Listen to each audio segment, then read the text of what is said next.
So for desensitization, I'm going to give you some pretty specific parameters. I want you to do it 3 times a day, and you're going to do different types of textures and surfaces. And it doesn't have to be 10 different textures in one individual session. You could do 1 or 2 per session. You might only tolerate a couple minutes the first time, but working up to maybe 5 or 7 minutes each session. So some of the things to start with that are the least offensive are like silky materials, like satin or silk is the least offensive.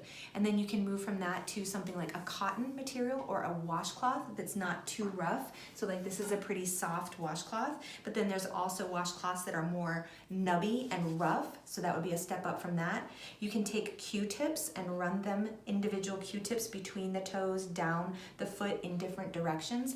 Take your fingertips and tap it. So tapping like that, and then working up the force in which you do that. But sometimes when you're hypersensitive, pressure actually is less painful than light. So play with what feels most impaired and try and make sure you focus on that.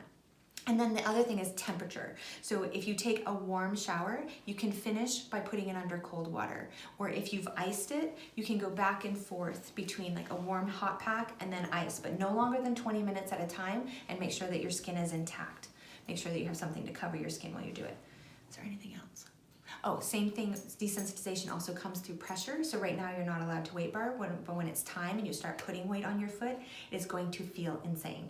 It's going to feel very nervy, very crazy, swollen, your toes are gonna feel weird. So you start by, you might put it on the ground and you might work on the toe exercises. So we'll send you the video of the toe yoga. You might rub the foot on the floor or on the grass so that you can desensitize it that way. If you're a patient at Apex Wellness Providers, this video has been made for you to help assist in your technique for your health and wellness journey. If you're not a patient, please use this for educational and entertainment purposes and is never a substitute for your own individual medical advice.